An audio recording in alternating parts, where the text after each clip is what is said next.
In this video, I'm going to be installing a solar hood panel from Lensun Solar. Coming up.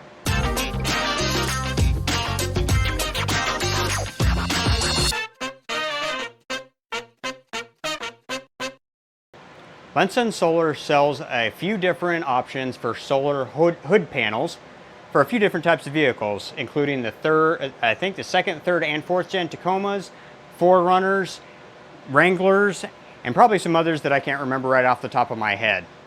Now, why would you want a solar hood panel to begin with? Well, it's to obviously keep batteries charged. It could be the batteries that are installed on the vehicle, or it could be something like a power station. Some people install a second battery in their vehicles to run accessories, so it can help keep both of them topped off. Most of their photos showcase overlanding and camping type of scenarios for those uses, but I actually had a different use in mind. Believe it or not, YouTube is not my full-time job. I'm actually a pilot. I fly a 767, and oftentimes my vehicle can be parked for several days at the airport, maybe even a week or more. And so to help prevent from coming home to a dead battery after a long week or a long 2 weeks, a solar panel to help keep the battery maintained is a good idea. I actually had one on a 150 that we owned for a little while to help keep that battery charged. There was no outlets close by that I could plug the plane into, so having a small, I think it was like a 30-watt panel that I could plug in and throw up in the window would maintain the battery for me. I could do the same thing here, but then I'm having to wire something into the dash or like the fuse box. The 12-volt outlet is not live, it's not hot, so the ignition has to be on for the 12-volt outlet to work. I'd have to mess with putting the solar panel in the window when I park and taking it down when I get back into the vehicle. I could probably run wires up and put it in the sunroof and leave it there, but none of that was just really jiving with me. Then I came across the solar hood panels from Lensun Solar. And I do my best to stay transparent with viewers. I did reach out to Lensun Solar to see if they might send me a kit for installation and review on the channel.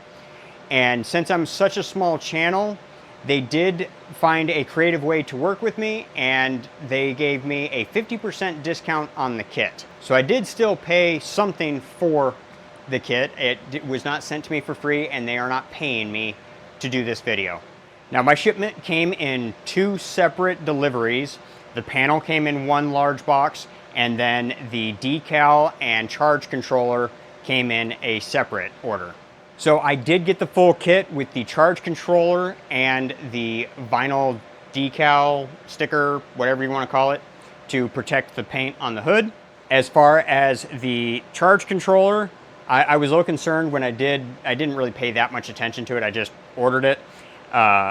And I'm surprised and happy with it because it is an MPPT charge controller. So real quick, I just want to explain the difference between a PWM and an MPPT charge controller for solar. So you have volts times amps equals watts. So if you have a 100-watt panel and it's 20 volts, then it's going to be at 5 amps. Does that make sense? 20 times 5 equals 100. So if you are charging a 12-volt battery with an PWM charge controller, it's going to be putting in 14 volts into the battery. Well, what does it do with those other 6 volts? Well, it just throws them away. So now you have 14 times 5, so you're not getting the full 100 watts into the battery. So with an MPPT charge controller, what it will do is it will take those extra 6 volts, convert it into amps, so it'll bump up those amps, and so you still get 100 watts going into the battery. So I hope that is a quick rundown and might be a little bit oversimplified, but you get the idea. An MPPT charge controller is more efficient and going to better utilize the size panel that you have. So I was very happy to see an MPPT charge controller come with this kit. It also has Bluetooth, and so you can have an app to connect to it. Here is the vinyl decal for the hood, and here is the solar panel. I kind of just opened the box, but I didn't really take it out. I wanted to show how well it was packed. So you have the box that it comes in, but then it's sandwiched in between pretty decently thick cardboard. Got the cables out the top here.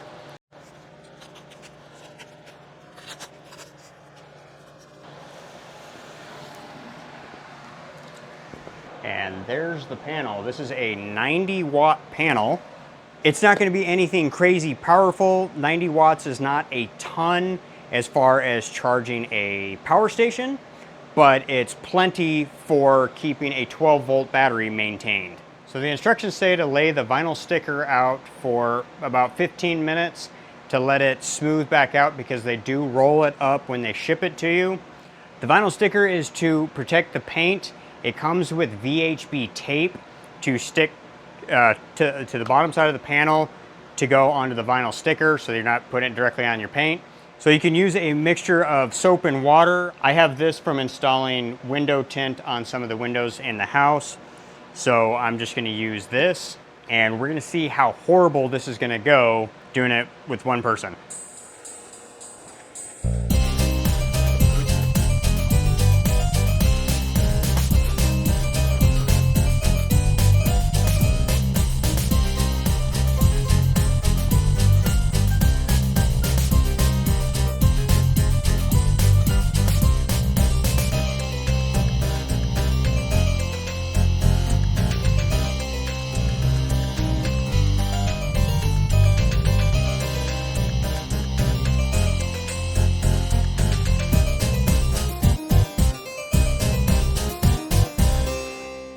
Well, there we got the decal installed.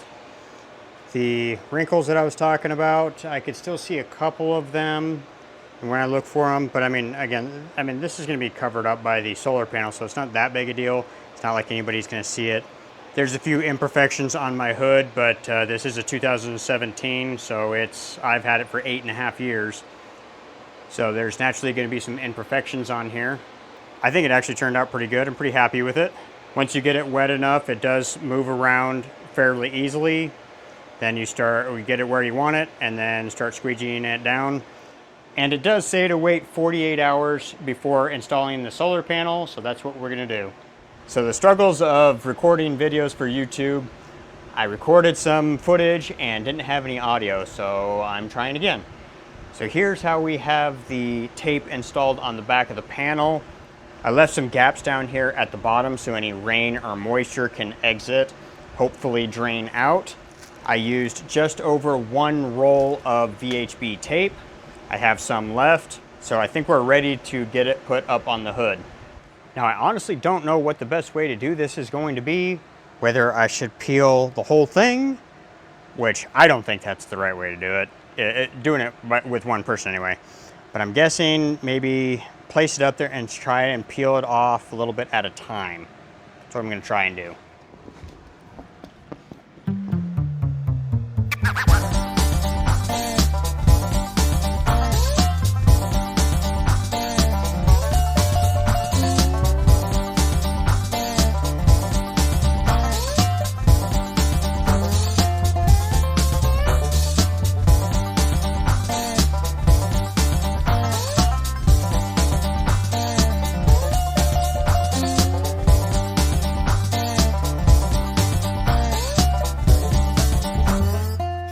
To be completely honest, that was a lot easier than I thought it was going to be.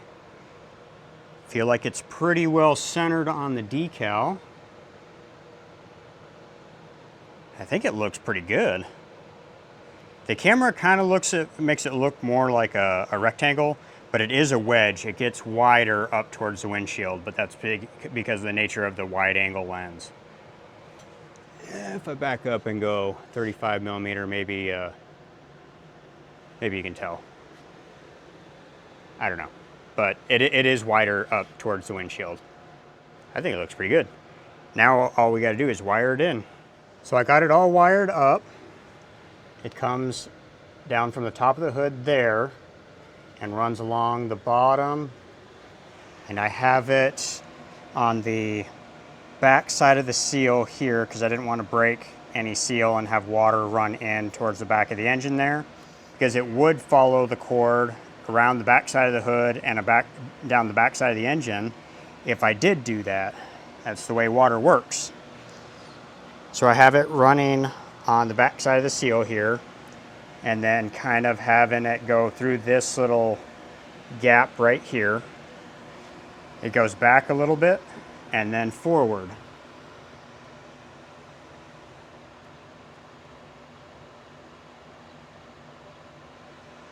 Now, instead of connecting it directly to the battery, I wired it into this fuse box here.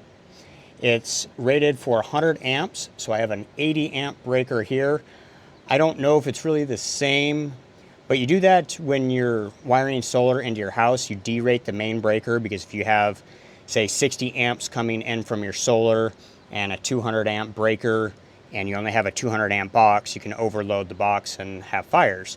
So you derate the main breaker to, say, like 180 or 175 amps, then you don't overload the box. So I did the same thing here. I did an 80 amp breaker here, and then this box is rated for 100 amps. I did have a different box here. I just installed this one, and this is a waterproof box. Here's the cover for it. I just have it off so you can see the wiring in there. I have 4 things wired in there. I have my Amp Research running boards, which are like electric drop-down steps. I have an air compressor for my Firestone Ride-Right airbags, or air helper springs, whatever you want to call them. And I have the transmission cooler fan wired into there. And now I have the solar wired in here on the end. The other fuse panel that I had here was not waterproof. I actually ended up losing the cover. And water would run in the side here and go right down over the fuse panel. And since it wasn't waterproof, I was getting some corrosion in there, and I think I was having some connection problems. So I went ahead and replaced it to make sure I could get rid of those connection problems. And it was a good time to do it since I was going to be wiring in the solar. I have the controller just sitting here on top of the fuse box. It's held in place by the same VHB tape. Cleaned up the surface with some denatured alcohol to get it to stick. Same thing with the spots underneath the hood to organize the wire here. I didn't want to screw holes into it and compromise the box here. I'm fine with the VHB tape, at least for now. I can always change that later if I want to or need to. I cut out the inline fuse that it comes with, and I'm using the fuse here instead. Here's the ground. Those 4 accessories are wired in right here as well, just using 2 eyelets instead of having a stack of 4 of them. This MPPT charge controller also appears to be Bluetooth and have an app, so we're going to set that up as well. The cover for the fuses is held on with these like wing nuts. They do have them to where you can just use a Phillips head screw. But surprisingly enough, there isn't that many of these waterproof boxes to choose from. I will leave a link in the description if you're curious about these breakers or this waterproof fuse box. I got them off from Amazon. I don't remember how much this one was. It was like $20 or $40, and this was like $10. We do have some flashing lights on the controller because the panel is plugged in, but the power is not turned on via the breaker. So it's mad because it's getting power from the solar and not from the battery. Okay, so I pulled at least my hood out into the sun. The sun's at a pretty steep angle back there. It is almost 4 o'clock in the afternoon, and it's coming in from behind, and the hood is sloped a little bit away from it. So keep those things in mind. And so according to the app here, we are getting 44 watts from the panel at 17 volts, 2.57 amps. And it looks like it's going into the battery at 3.25 amps. I'd say that's not too bad considering the sun is over my shoulder here coming in from behind. And one thing I forgot to mention, that something like this and keeping your battery maintained is going to help your battery last longer. I have gotten 5 years out of batteries before, which is actually pretty good in Phoenix. This is probably no surprise, but lead acid batteries don't like extreme heat and they don't like extreme cold.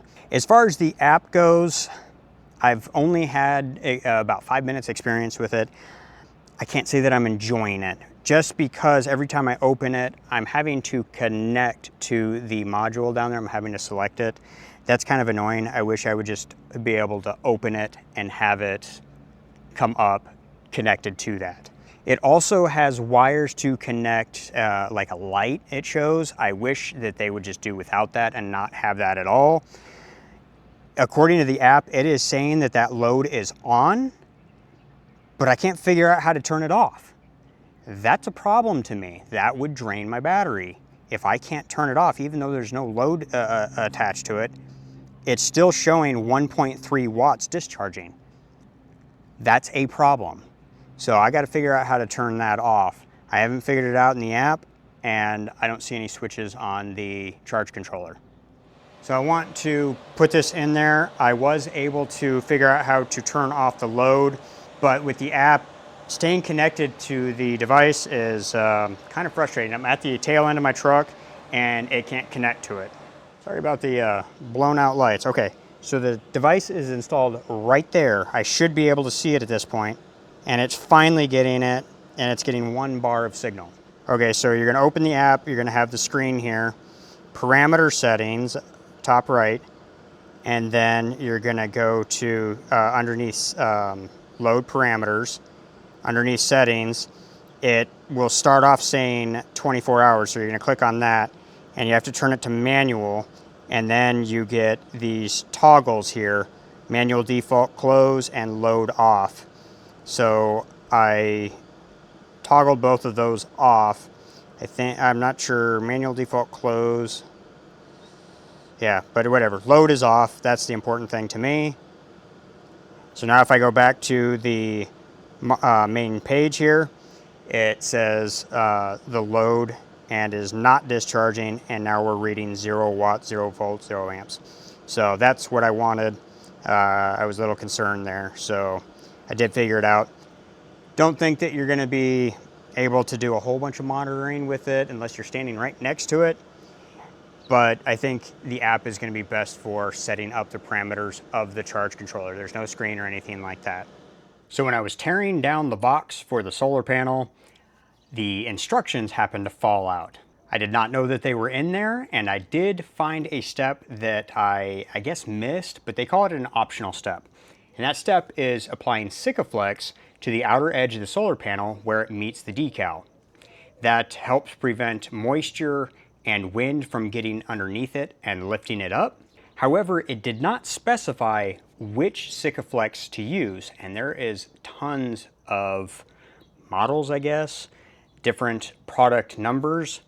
I got the 295 UV.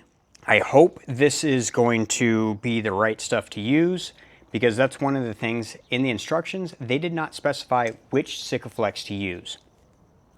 I wish that they would, because there are definitely several different types, and it's not the most readily available or easy to get.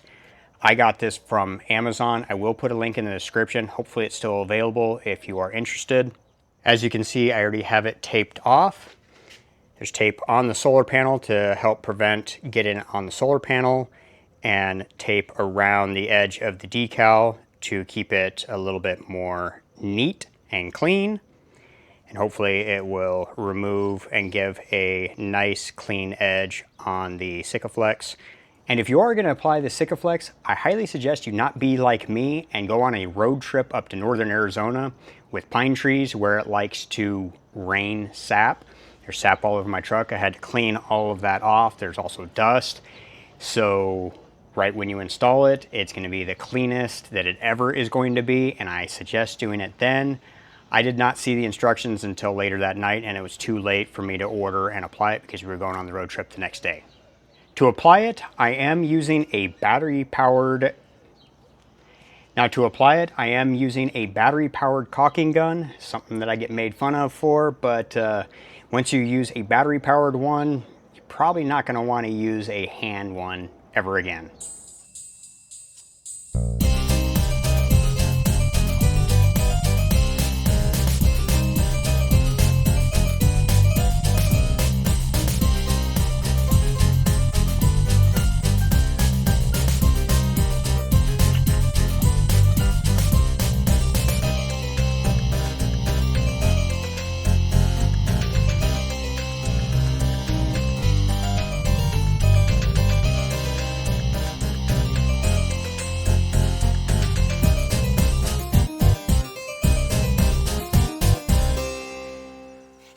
So here's the finished edge.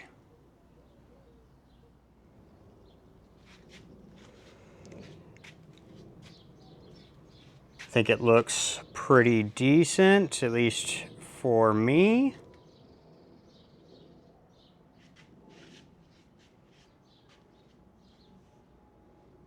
Around the cable up there, it was a little bit tricky. Not a lot of room to work.